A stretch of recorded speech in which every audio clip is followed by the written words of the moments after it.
What is going on, guys? 21 Maxwell here, and welcome to episode 24 of the TNA TEW series. We are just 2 weeks away from our Battle of Britain pay-per-view, which will be in, of course, England. And today we're bringing you Impact live from the PA Liacuris, if we're going to pronounce it that way, centre in the tri-state region from Philadelphia, Pennsylvania. Hopefully capitalising on the good popularity here and hoping that it spills over into the regions nearby so we can finally get to national soon. So it's a 16 segment show today. I've got a lot of ideas in my head how we're going to book this show, the next show, and then eventually our path to lockdown, shall we say. I can have a rough idea who's going to be in the lethal lockdown match, and basically a plan for the foreseeable future. So without further ado, guys, set that run show button. Let's get this show on the road. We start off with the usual pre-match pyro, pre-show pyro even, boom boom ba boom boom boom. The show starts with an impressive opening of pyro before the lights are raised and several sections of an excited crowd are shown waving signs. The focus then switches to an announce table where Mike Tenay and Jim Ross introducing Hype Tonight's show and a match tonight between Bobby Roode and Samoa Joe.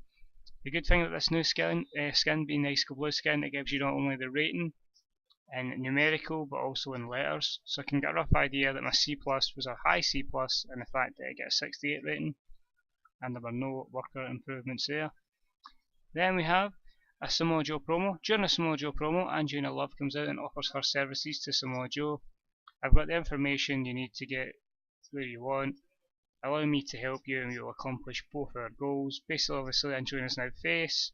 She's going out with Samoa Joe in game, they are dating, so I thought, why not put her as a manager and allow me to use other knockouts in the knockouts division.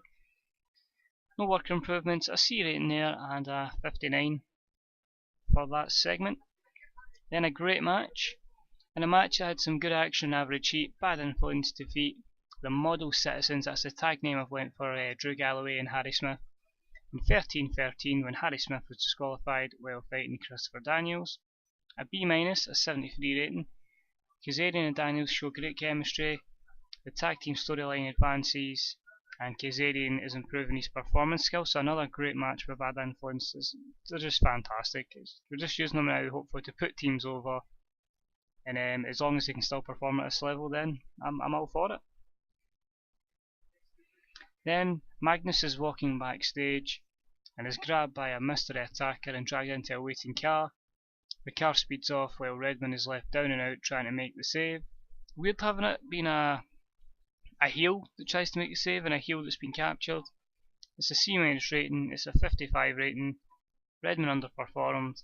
You're going to see why later on in the show why this angle happened.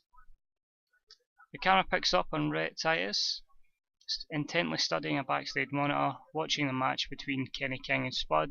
C- 54 rating. Basically, he's the champion. The winner of this match faces him at the pay-per-view at the Battle of Britain. And of course, next up was that match, and a match that had some good action and not much in the way of heat.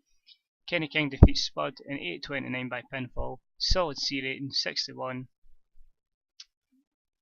Any worker improvements? Kenny King's improving his performance skills, and that basically was the easiest way we could get a couple of X Division guys, some action, and then eventually getting Kenny King his rematch. Chris Hero is in the ring and dedicates his next match to the new GM of TNA, Diamond Dallas Page, a solid B rating with 78. And then his match will be later on.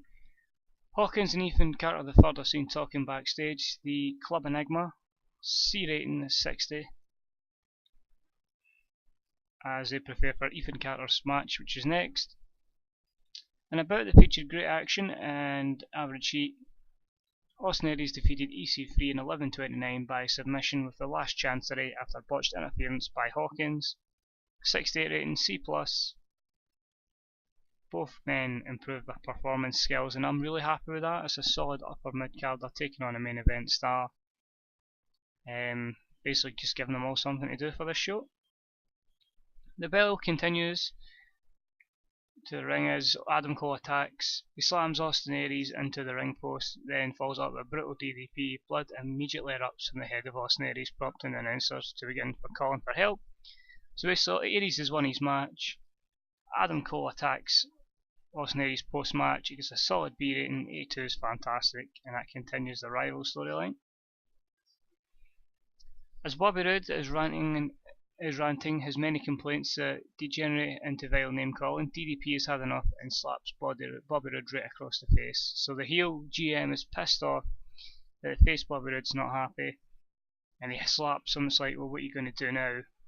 And Team DDP, you know what I mean, he's just, the guy's doing exceptional. 87 rating, B+, DDP's done nothing but improve our ratings so far, and he's doing well in this heel GM role.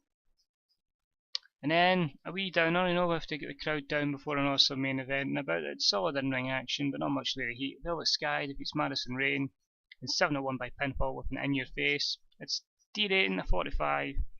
Basically build Velvet up some momentum before her pay-per-view match against Beth Phoenix.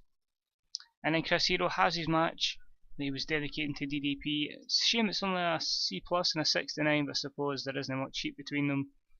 And about the feature, great action average heat, Chris Hero defeats Eddie Edwards in 8:42 by pinfall with a death blow. Chris Hero's improved his performance skills. Jeffro appears on screen and reveals it was he who abducted Magnus, who is shown in the background being held hostage. A C- 54, so again, we really need to stop Jeff talking, but it's given something different. It's like a more freaky version of Willow I'm trying to bring in here, but it's a shame that only got a 54 segment. And then our main event match, a B- again. And about the feature, great action and average heat, Bobby Roode defeated Samoa Joe in a modern steel cage match by 20:49 by pinfall with a Roode bomb. Bobby Roode makes defence number 6 of his TNA World Heavyweight title. Bobby Roode's improving his Rumble and performance skills, Samoa Joe's improving his performance skills. Not bad, you know, I thought we'll give him a wee cage match, give the crowd something to see with two faces, give Joe something, give Roode a good competitor. And overall that's a decent segment there. So it finishes with a 74, which is probably, I think, a second best ever show. The show has increased their popularity in 21 regions, and a B-. So it just shows you can have a lot of poor matches, but with the many angles involving DDP, it's getting our ratings way up, and that's a solid show. And as I say, increased their rating popularity in 21 regions, so that can only be good. We'll have a wee quick look at our rating of the TV companies, and then we will see are we much closer to getting to national level, hopefully, although I doubt it. Alright, so emails. Your request for negotiations for a new TV show with Spike have been rejected. You already have enough TV shows being aired. I've only got one. Can I get a second? And we had a great 4.13 last week. We couldn't keep it up. This week's only a 3.94, but still, it's like the top two shows we've had. I'm pretty sure if we go to TV on Spike, you'll see we've been getting nothing like these. So the 3.94 is still good, but it just shows you DDP has had a massive effect on the ratings. So that's all good. I'm happy with that. I'm in a good position there with the company. We'll quickly look at anything happening here. Anderson's going back to WWE. WWE have apparently begun negotiations with Stardust. Should we try and poach Stardust? He's willing to listen to us. I'm going to give him a written deal. How about if we give you 19.2, we'll give you a 2-year deal. Dixie won't allow us to do so. So try to steal some WWE guys, you know, we get rid of the Pact. Oh, we just want to leave it, so that doesn't happen. But this will get rid of the Pact so we can poach the WWE guys and they can poach us. Just add a bit more spice and show that we are a wee bit competitive to WWE. Oh, we could sign Rusev.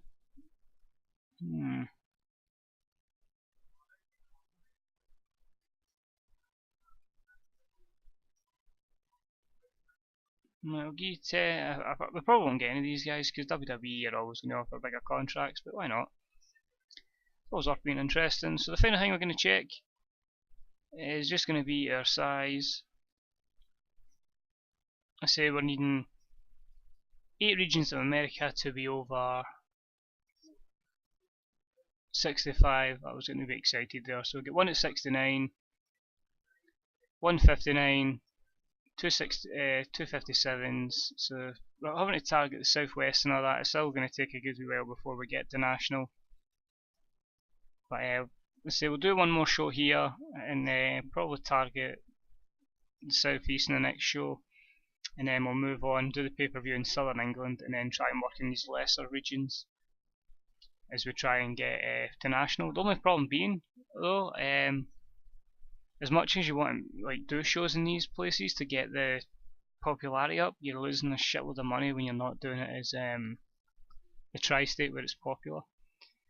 There's no trends yet, you know, we just need to try and capitalise on the spillover and really hope for the best. So thank you for joining me for this episode, guys. Next week is the go home show as we prepare for the Battle of Britain. I will try my best to try and get rid of this very low approval rating. God knows why we've got that. We've not lost money. I can only assume it's because I keep failing the owner goals, but they're stupid owner goals, and Dixie Carter is a bit of a bimbo. So until then, guys, thank you for tuning in, and I'll speak to you again real soon. Bye bye.